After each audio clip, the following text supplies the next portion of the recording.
que de faire de la réimportation sur le bon profil. Mais tout ça, ça pénalise.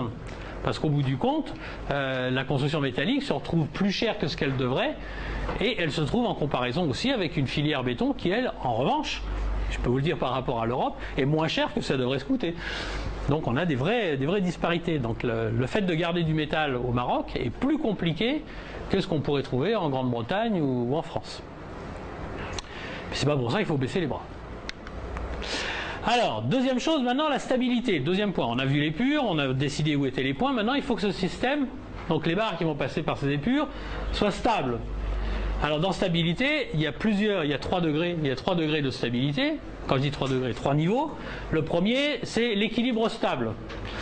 Alors, l'équilibre stable, c'est quoi? On peut très bien faire une structure qui est stable en elle-même, intrinsèquement, mais qui n'est pas stable dans l'endroit où elle se trouve. Le bâtiment ici, couché, on peut considérer qu'il n'était pas stable. Bon, là c'est sous l'effet d'un glissement de terrain, je vous rassure, c'était pas un problème de conception. Et donc ça c'est un point aussi qu'on a tendance à oublier. Donc les fondations, mais ça vous le savez, interviennent beaucoup dans le domaine de la stabilité, et vous avez même à la limite, je dirais, les principes des porte-à-faux qui peuvent mettre un bâtiment en déséquilibre. Les architectes ont tendance à oublier ça, en se disant que c'est les fondations qui vont tout faire. Hein, donc je fais un bâtiment et puis je mets un porte-à-faux de 40 mètres et puis c'est les fondations qui vont tout tenir. Ben oui, mais les fondations, il faut que le sol tienne et il va falloir sacrément tenir. Hein. Donc c'est le premier point. Le deuxième, c'est celui de la stabilité dans le plan. À la différence donc, du béton, on considère qu'on a 3 barres. Donc au départ, c'est donc forcément un mécanisme. Hein, 3 barres comme ça sur le sol, ça fait un parallélogramme. Et par définition, un parallélogramme, il est déformable. Tout ce que je vous dis là, vous le savez déjà. Hein, mais ça va vous permettre de reprendre l'ensemble des choses et de comprendre certains petits artifices ou certaines petites choses que l'on fait par habitude en oubliant des fois pourquoi on le fait. Donc cette stabilité dans le plan, comment je pourrais dire, comment il faut que pour que ces 3 barres soient stables, c'est-à-dire indéformables, qu'est-ce qu'il faut? Là, je parle de géométrie. Qu'est-ce qui fait qu'un rectangle reste un rectangle et ne devienne pas un parallélogramme? Les 2 barres. Non, je parle en géométrie. Je ne parle pas de construction métallique, je parle de géométrie. En fait, je pourrais tout simplement vous demander quel est...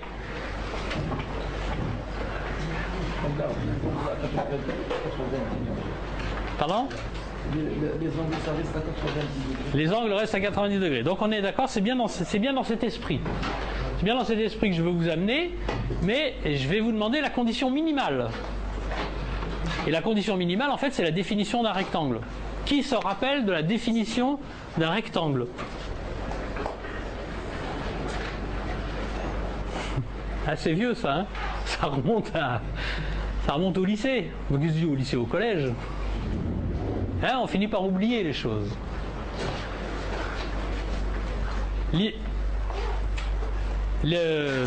Le rectangle est un quadrilatère, c'est-à-dire un...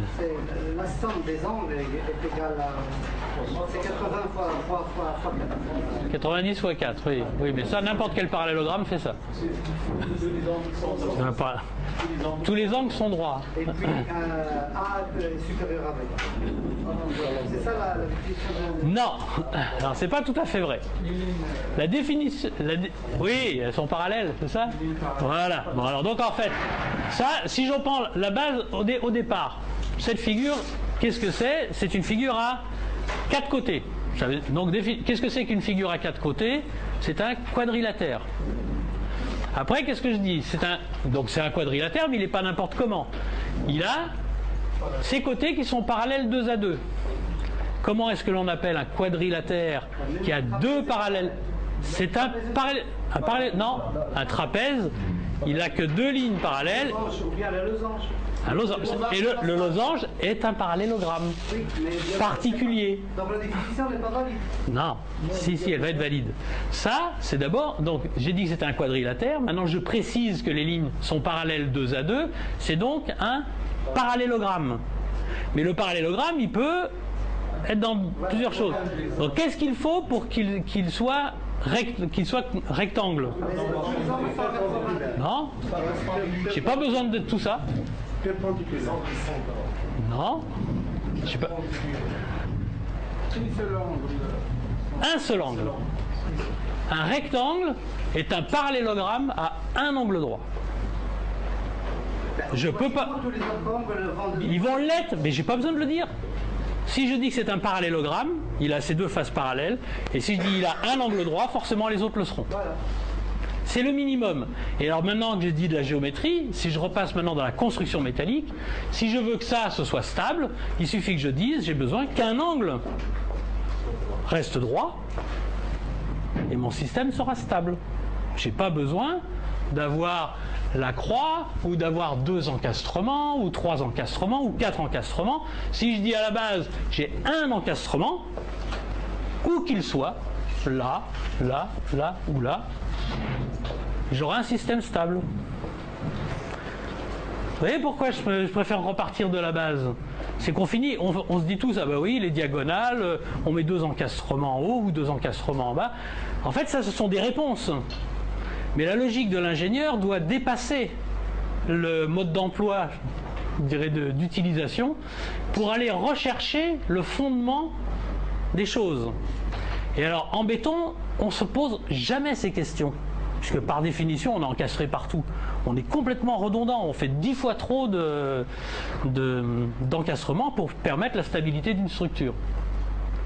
En métal, on va se rendre compte, et ça vous avez déjà dû le faire, peut-être si vous avez fait un peu de calcul, vous allez vous rendre compte que pour faire un encastrement en métal, il va vous falloir plus de métal que si vous faites des triangulations. Vous l'avez déjà fait ça?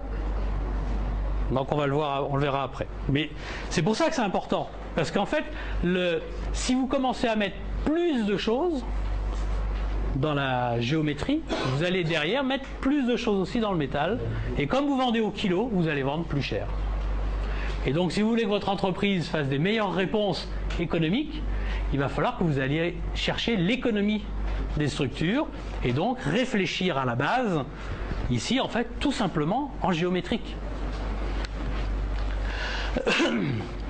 Donc effectivement, si je fais une poussée horizontale, si j'ai assuré un angle, et bien dans ce cas-là, j'aurai ma stabilité complète dans ce plan, hein, je parle dans le plan, là, dans le plan de la figure.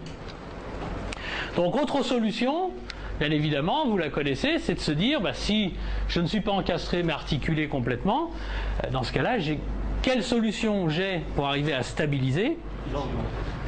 Et pourquoi on met des diagonales?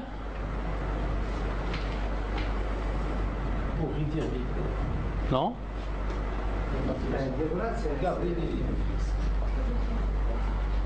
C'est pour la stabilité. Oui, c'est pour la stabilité, on est bien d'accord. Mais pourquoi géométriquement on a fait des diagonales? Ça c'est la fonction. Maintenant je te dis pourquoi une diagonale? J'aurais pu faire, je sais pas moi, j'aurais pu faire un losange, j'aurais pu faire. Pourquoi des diagonales? Pour répartir les charges. Non, en géométrie. Là, je repense à la géométrie. Les angles. Oui. Oui, l'objectif c'est bien de garder les angles. En fait, non, l'objectif c'est pas de garder les angles droits. C'est pour que les angles ne varient pas. Pourquoi? Parce que le triangle est la seule figure géométrique indéformable. Donc quand je fais ce genre de choses, en fait j'ai créé 2 triangles. Et d'ailleurs on va se rendre compte que en fonction de l'endroit où je pousse, il n'y a un seul triangle qui va être sollicité. Ici par exemple quand je pousse, cette barre ici va se mettre en tension, donc le triangle ici va résister, alors que l'autre, il peut se déformer, il n'y a aucun problème. Donc quand je pousse ici, c'est ce triangle là, en noir, qui est sollicité. L'autre ne sert à rien. Je peux enlever la barre, ici elle ne sert à rien. Donc si on fait des croix, c'est pour que ça marche dans un sens et dans l'autre.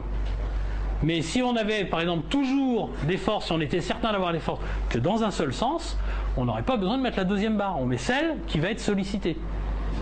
Pour faire une triangulation, d'ailleurs on le dit bien, hein, quand on fait les croix de Saint-André, on dit qu'on triangule une structure. En fait, c'est pour donc, transformer les rectangles, donc les parallélogrammes, en systèmes triangulaires qui, eux, sont indéformables. Donc, vous allez devoir, à un moment donné, oublier, je le répète parce que c'est important, il faut oublier les recettes et repartir sur la géométrie. Et plus la structure est complexe, plus la géométrie va devenir complexe. Mais ce jeu d'esprit, en fait, il va être aussi bien sur une halle industrielle que sur le bâtiment tout tordu de Frank Gehry. On reste quand même dans la même logique. C'est comme une équation du second degré, il y en a qui sont simples et puis il y en a qui sont compliquées. C'est exactement pareil.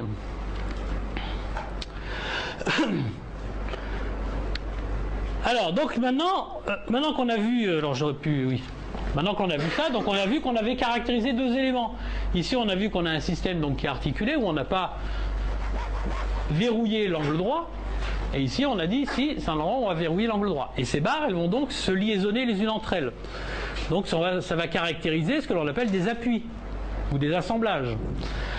Alors, si je parle au niveau des appuis, notamment par exemple ici, combien est-ce que vous connaissez d'appuis différents ?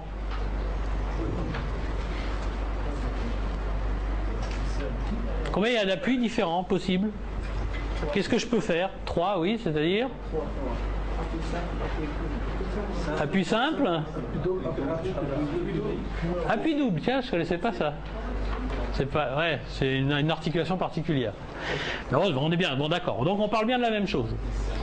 Donc effectivement, le premier, c'est ce qu'on appelle l'appui simple. C'est-à-dire on considère que la pièce, elle est juste posée. On a empêché le déplacement vertical. Parce qu'en fait, on se rend compte que dans un plan, on peut faire un déplacement vertical, horizontal ou en rotation. Donc ce sont ces trois éléments-là qu'il va falloir caractériser dans une structure, au niveau de ses appuis.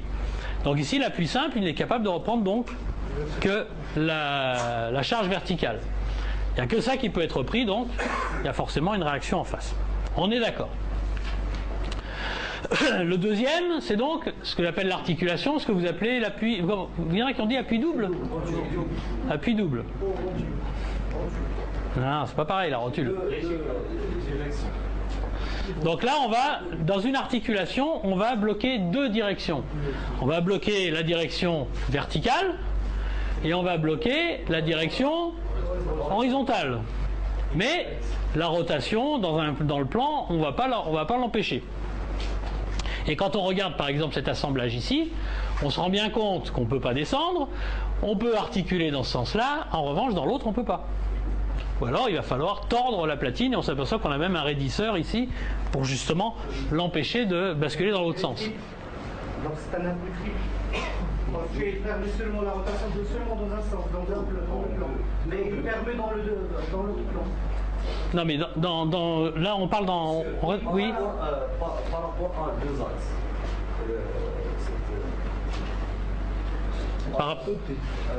Oui, je parle pas par là-bas. Je parle dans le plan. Alors, on peut peut-être l'appeler appui double, mais enfin bon, moi j'ai jamais appris appui double, mais ça me gêne pas que vous l'appeliez appui double. Moi ce qui m'importe, c'est que vous compreniez qu'ici, on n'aura jamais de moment, on va juste dans le plan, hein, je parle dans le plan si on avait un portique hein, dans son plan, il est stable dans ce sens-là, il est stable dans ce sens-là, mais il ne l'est pas dans ce sens-là. C'est-à-dire que sur son point, il y a une possibilité, donc la rotation qui n'est pas bloquée, mais il y a la verticalité donc qui est bloquée et la translation qui est bloquée. On reste dans le même plan dans un premier temps. Il faut toujours y aller petit bout par petit bout. La stabilité de l'ensemble du bâtiment, on la verra après. Donc ici, il va y avoir que des effets de cisaillement, forcément, puisque rien n'empêche la pièce dans le même plan de pouvoir bouger. Et puis il y a toujours dans ce